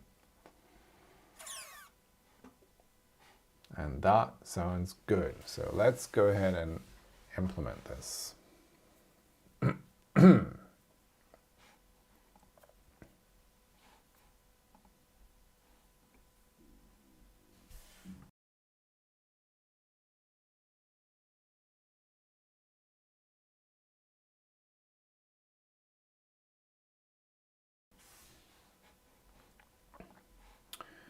So while it's doing that, let's take a look at the implementation plan, or actual implementation. So okay, so it will rename, it will clean up the tag. Okay. It will get all the artifacts that use the old name. Okay, so that is interesting. Let's go back here. So it's going to rename that across the database. And I think that is not correct, because that means if I rename a tag, it will be renamed for everybody. And that is not a good idea. I want this to be specific for just the user. So let's go here and then say, why can't I do this anymore? This is so weird. So I should be able to select that, tap on chat, and then this should be here, but it's not. Let's do this like a caveman. I think, yeah, it's because that area doesn't work anymore. I noticed that you implemented renaming for tags for all users, but this should apply only to the currently signed in user. For example, well, I don't even need to provide that. It will figure out that this is a problem here.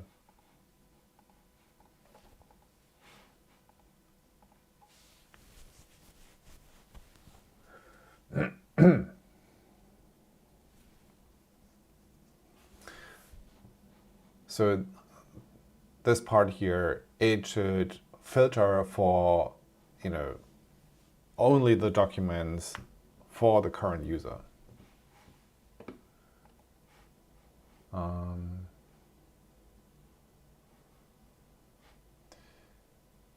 Fix user residency. Yes. Oh, the delete method had the same issue. I didn't even notice. That would be even worse.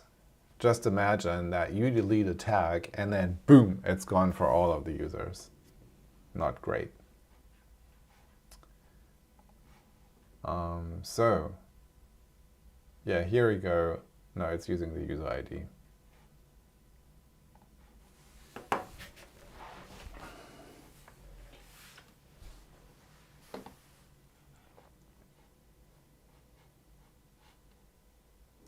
Nice. So finished. Let's run this.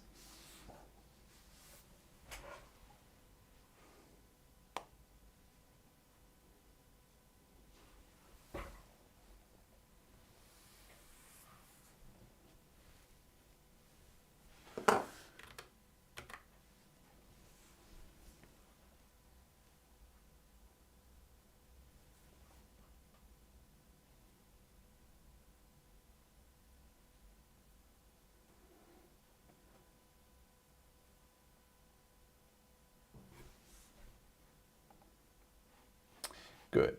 So, yeah, let's go in and rename the UAS tag. Rename USA. And it's renamed. That is nice. and here as well. Let's take one where it reflects on more than just one. Let's rename this one here. Let's call it super fast.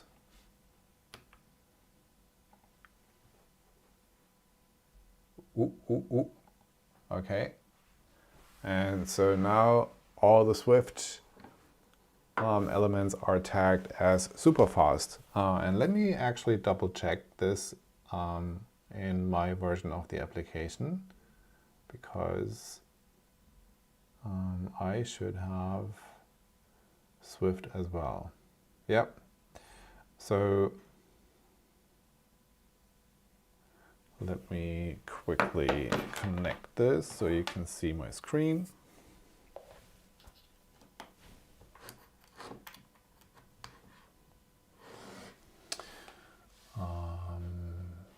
Here's the Bezel app. So it still says Swift. Nice. That would have been quite the surprise if I had seen this as super fast. So rename this back to Swift.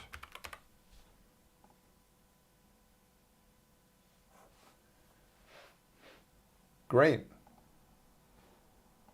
That's amazing. You did a great job. And that doesn't work. You did a great job today. Pat yourself on the back.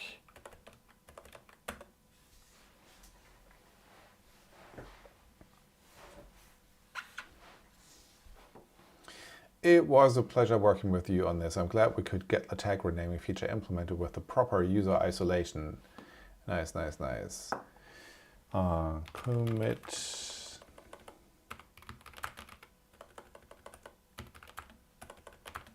this into the branch.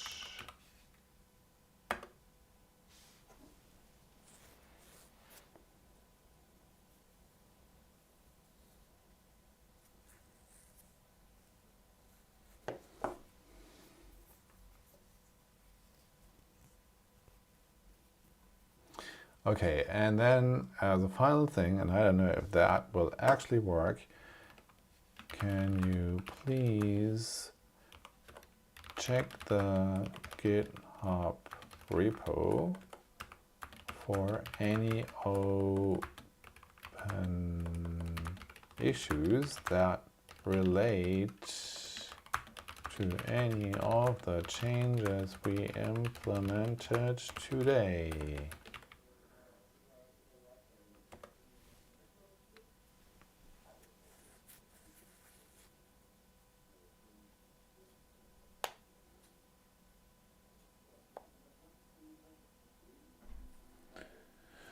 So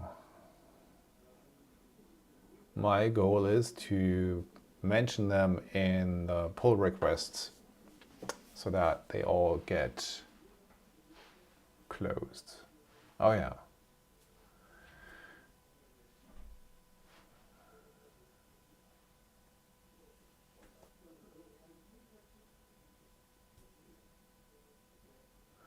Okay, so it found that there was one thing that we mentioned in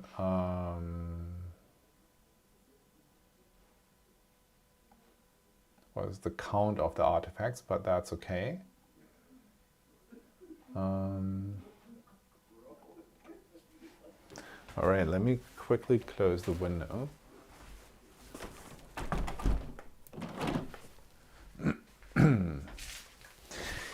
So, I think we can close this. Let's.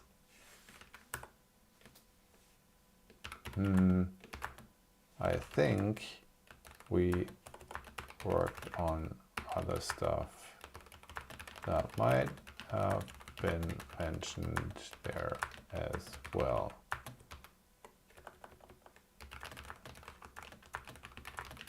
Can you double check?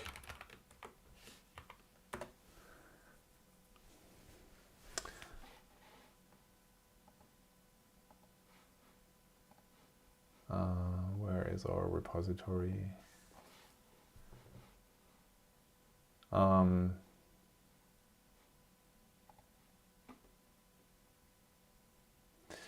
But I think it's correct.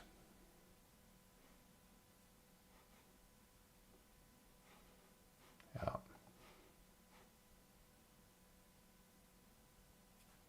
But let's see if gaslighting the model works.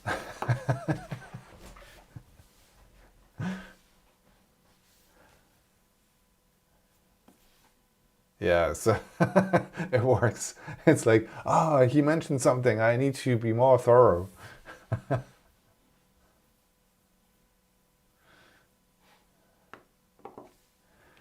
It's fine.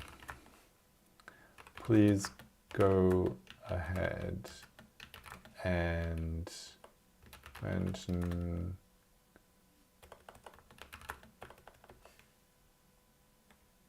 number, was it 207? To close it.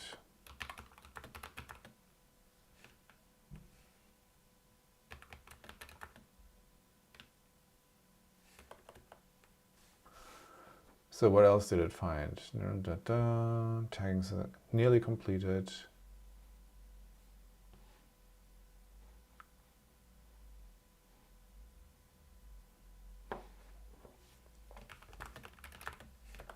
No other changes, please. All right. And then I think once we've done that, we can think about what's next.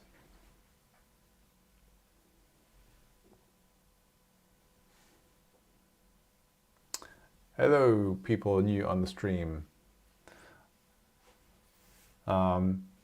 We implemented a couple of cool features for wrapping up the tagging of the application. So we implemented renaming tags, we implemented a better UI for tagging, we implemented a better way to ground the model in already existing tags. So lots of good stuff that we covered today.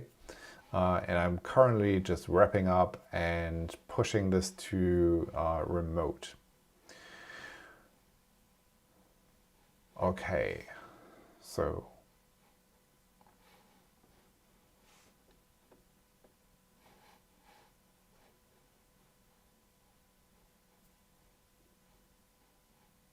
you're all set.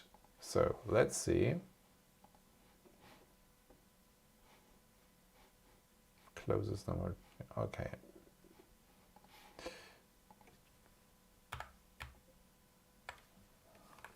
Please push. Do we have a PR for that already? Nope. Please push the code and create a PR.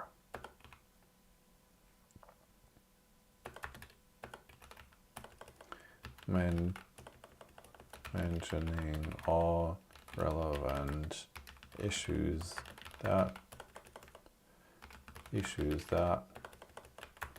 will be closed.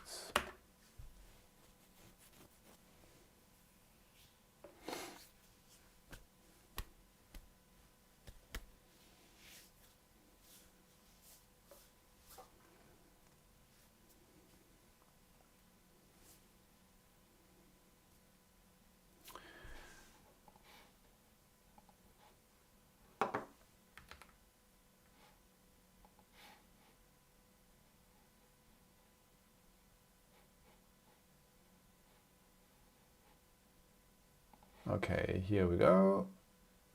We should have our pull request any moment.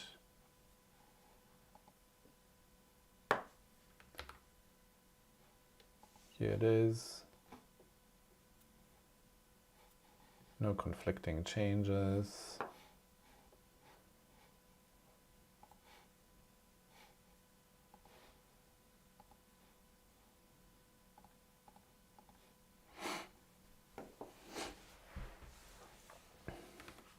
Okay, so while we're waiting for Gemini Code Assist to jump in, oh, this is going to, oh yeah, so let me quickly, because that requires,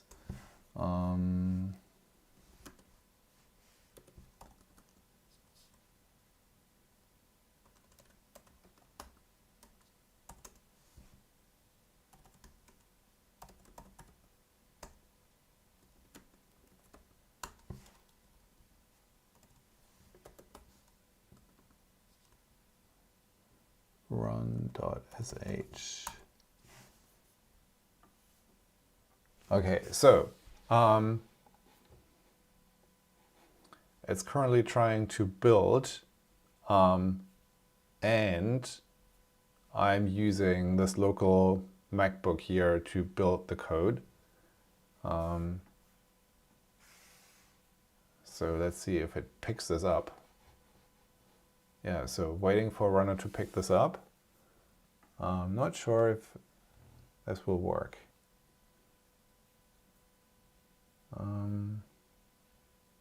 So the local machine says it's listening for jobs. This one here says it's waiting for a runner.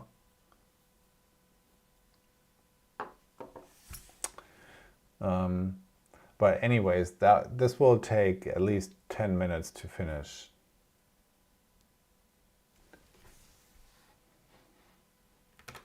Okay, so while this is waiting for the job to pick up or not, let's take a quick look at what else we need to look at.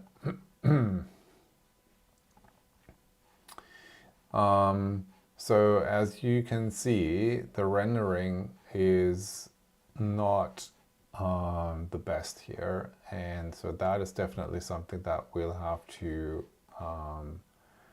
look into.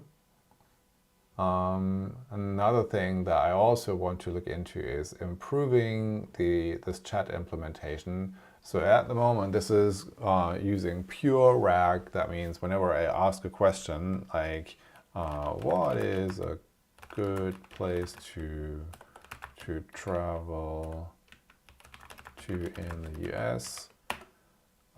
This will go fetch all the relevant documents from the database and then answer based on those documents from the database. And I feel that we could improve that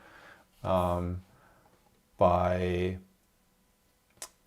using agentic RAG, and that means it would go take the question and then use tool calling to find relevant documents locally or remotely, depending on how we implement that. And then find more details about the user's question in those documents and then be able to dive deeper from those documents. So that feels way more efficient for knowledge work. So that's another thing to look into. We've also not finished the implementation of the authentication module. So these are a couple of things that we need to look into for finishing this application. And one of the things that I really want to look into is implementing a better rendering engine here. And that actually, it requires a better readability thing. So I recently found something, I think it's called Defuddle. So you can, it's a JavaScript library. And for example, if we take this article here and then we prefix the, well, first of all, you can just take that, paste the URL here, and then say, get me the markdown. And did you see how quick that was? That was just mind-blowingly fast, and that's because it just performs all of that locally. It's not perfect because it does not remove all of the ads and stuff like that, but it's pretty good. And also it has a pretty amazing feature. So for example, if you say befuddle.md/ and then just the URL, boom, And there you go. So I have two ideas. One idea is to just go and have Gemini re-implement this SDK in Swift. And before we do that, we should probably take a look at the licensing of this library. So it's an MIT license, which I think is pretty permissive, right?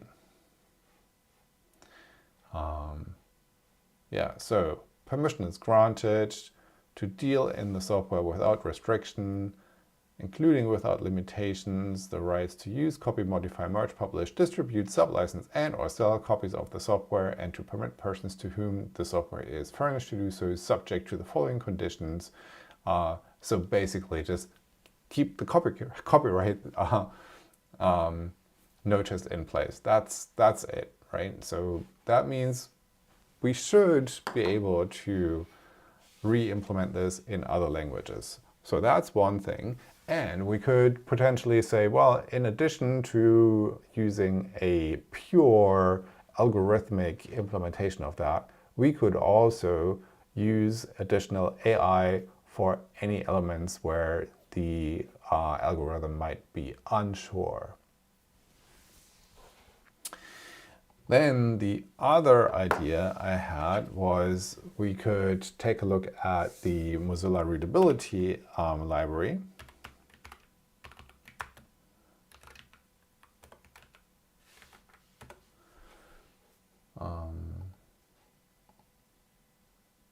And this is this one here, which interestingly, so there were a couple of changes 6 months ago. That is interesting. But generally, I had the impression that this was no longer actively maintained as much. Let's see. Yeah, so I mean, every now and then they do something, but it's mostly security related, right? Bump up version numbers and stuff like that. This one here is a feature, actually.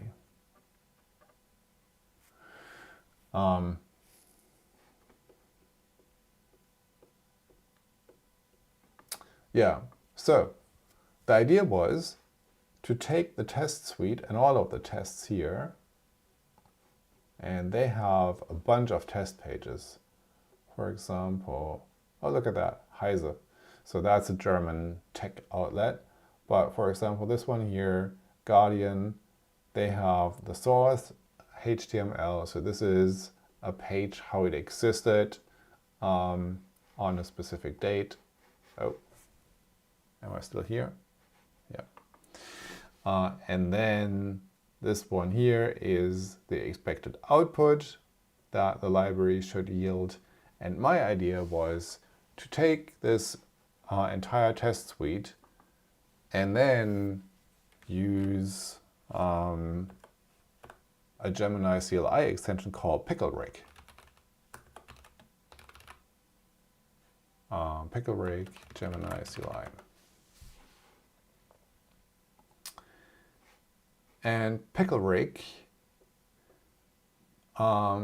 says, okay, I can implement something for you, but we need to have a PRD and then a breakdown. We need to do a research. We'll have a plan. And then I'm going to go into implementation mode and refactor mode. And it's going to go in a loop until it has finished the implementation. So if you give it a good implementation plan and a bunch of tests, I think this should be able to implement a pretty solid version of the readability API. And maybe we'll do that, or we'll use the default SDK and use PickleRig to re-implement that in Swift. But one of these would be something that I want to look into and implement so that we get a better rendering of the text than here, or here. We also need to make sure that we cache the images offline, because at the moment, this only works if you're online. All right. And that is why with this, we've wrapped up season 4, and season 6 will start next week, and we'll probably work on this agentic re-implementation of the readability API. As always, thanks for sticking around with me. It's always fun to do these and see people online. As always, feel free to ask questions or ping me or just say hi. That's always great to see that there is somebody at the other side of the screen. And with that, I'm going to bid farewell and wish you a very good rest of the day wherever you are. And I will see you in the next one.